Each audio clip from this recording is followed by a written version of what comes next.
Deputado Douglas Garcia, do PSL, que fala conosco. Deputado, boa tarde, seja bem-vindo.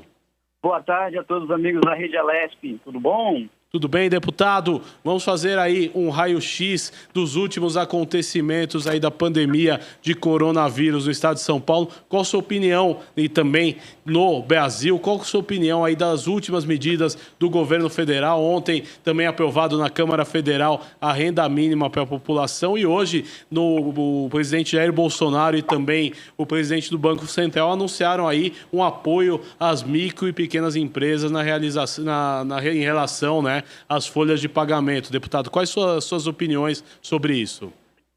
Pois é, como todo mundo sabe, aqui no Brasil, a maior parte dos empregos, ele se mantém através das pequenas empresas. Então, o governo federal, olhando para os microempresários, lançou uma linha de crédito de 40 bilhões de reais, né, aos pequenos empresários para conseguirem pagar seus funcionários durante 2 meses. Isso será pago até 2 salários mínimos, ou seja, quem recebe um salário mínimo continuará recebendo um salário mínimo, quem recebe um salário mínimo e meio continuará recebendo um salário mínimo e meio, e quem recebe 3 salários mínimos receberá 2 salários mínimos, né? Tem o máximo a receber será de 2 salários mínimos. E esse dinheiro, ele não será repassado para a empresa. Esse dinheiro ele vai direto na conta do trabalhador, né? Então, essa é mais uma medida que o governo federal adotou para conseguir fazer com que não fique travado, porque as pessoas não fiquem travadas, com que a economia gire, né? As pessoas não entrem em desespero. Está sendo investido, graças a Deus, por parte do governo, uns 40 bilhões de reais. E a gente espera agora mais outras ações que eu tenho certeza de que virão, né? Houve também uma redução no valor da taxa, né? Caiu mais pela metade o valor da taxa que foi anunciado pela Caixa Econômica Federal. E tudo isso, né? Ou seja, aquela pessoa que faz a compra no cartão de crédito agora será de 2,9% ao mês da questão do crédito rotativo também. E graças a Deus a gente está tendo esse respaldo por parte do governo, né? As pessoas, o poder de compra do brasileiro não está sendo tão impactado agora que o governo federal está lançando essas medidas. Agora, deputado, importante também é que o senhor deixe aqui para o telespectador da Rede Alesp, sexta-feira, vem mais um final de semana por aí, a importância dos cuidados que as pessoas devem tomar, né, em relação ao isolamento social e tudo mais. Eu queria que o senhor deixasse uma mensagem de utilidade pública para o seu eleitor e também para o telespectador que acompanha a Rede Alesp, deputado. Maravilha. Vamos lá, a gente sabe que está tendo uma discussão muito grande a respeito da questão da quarentena, né? Eu sou um deputado que eu tenho minhas opiniões, não abro mão delas, e eu sou bem transparente com relação a isso. Eu acredito que o modelo de quarentena indiscriminado, o modelo de quarentena total que nós estamos fazendo agora, afinal de contas, quarentena é um meio de prevenir a proliferação da doença, né? De acordo com o entendimento de alguns infectologistas.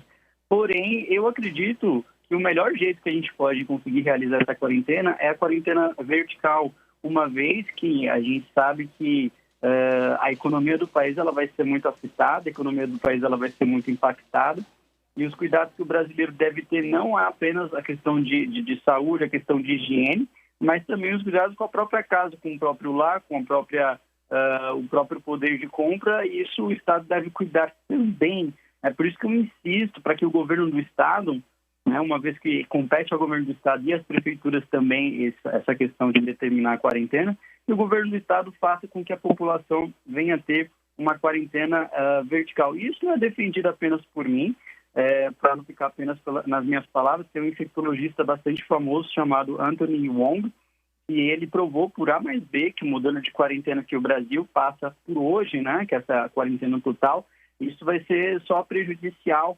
né? A gente está meio que esticando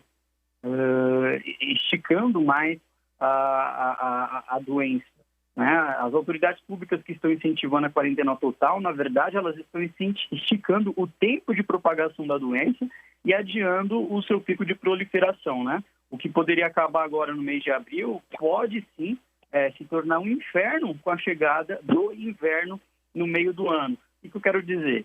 Esse pico, ele precisa acontecer logo, entende? Eu entendo que o sistema de saúde, ele não vai conseguir suportar ele vai acabar colapsando, como colapsou em diversos países onde aconteceu esse epicentro, onde aconteceu esse pico. Porém, se o brasileiro, se nós aqui ainda postergarmos a chegada desse pico, pode ser que ele chegue aqui no Brasil num momento não muito bom, que é a questão do inverno. No inverno as pessoas ficam mais doentes, né, por uma questão do clima. No inverno as pessoas ficam menos saudáveis, né, você tem essa mudança drástica no clima e acaba fazendo com que a proliferação da doença seja maior. Por isso a gente não pode mais ficar esticando, a gente não pode mais adiar que esse pico chegue, né? A gente tem que preparar para que o nosso Brasil consiga comportar o máximo possível o atendimento de pessoas, mas fazer com que a nossa população adquira, né, logo essa questão da imunidade, assim como as doenças passadas, das pandemias passadas, como H1N1 e etc. Né? Então, ao meu ver, né, eu deixo aqui bastante claro, ao meu ver, os cuidados que nós precisamos tratar agora, nesse exato momento, é com os nossos idosos. Com os nossos idosos, com as pessoas que estão passando por esses grupos de risco, que fazem parte do grupo de risco.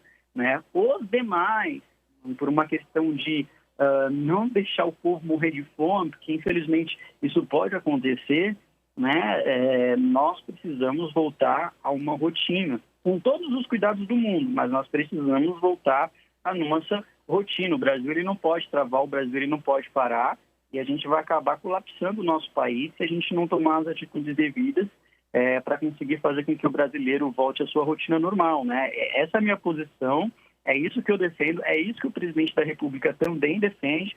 Eu entendo e respeito as opiniões contrárias, dos deputados contrários, dos senadores contrários, dos governadores também, porém, eles estão sendo responsáveis por um problema que nós não vamos conseguir sanar em tempo curto. Isso que a gente está vivendo hoje, os impactos na economia, a geração de desempregos, nós tivemos diversas empresas que demitiram as pessoas. Quando essas pessoas vão conseguir novamente ter um emprego, ter uma vida normal? Nós tivemos diversas empresas que estão quebrando. No estado de Santa Catarina, houve uma espécie de rebelião dos empregados que, inclusive, botaram fogo, desceram a empresa, botaram abaixo a empresa onde eles trabalhavam, porque o patrão estava simplesmente seguindo as ordens do governador de não deixar a produção continuar, o comércio continuar, né? Ou seja, isso está virando um verdadeiro caos, a gente está perdendo o controle, está virando uma anarquia, e isso vai acabar impactando o estado de São Paulo, o Brasil como um todo, e as autoridades precisam ter responsabilidade sobre isso também. Tanto cobram responsabilidade para a gente cuidar da nossa população no sentido de oferecer saúde, no sentido de conscientizá-los a ter higiene para que a doença não se prolifere, mas nós precisamos ter a responsabilidade de dizer que o nosso país travado vai gerar fome, vai gerar miséria, e nós não podemos mais impedir o brasileiro de poder voltar à sua rotina. Pelo menos aqueles que não fazem do grupo de risco precisam voltar, né, a ter a sua rotina. Deputado. E afinal de contas, opa. Deputado Douglas Garcia, eu quero agradecer a sua participação nesse Jornal da Rede Alesp. Peço desculpas por interrompê-la, que agora vamos entrar ao vivo dentro de instantes com o Congresso de Comissões, né? A sessão virtual que começa agora às 2h30 com a presidência do deputado Rafa Zimbaldi. Então, deputado, muito obrigado pela sua atenção aí com a Rede Alesp. Eu que agradeço. Forte abraço. Este foi o deputado Douglas Garcia, do PSL, que deu entrevista e trouxe aí o seu posicionamento em relação ao coronavírus.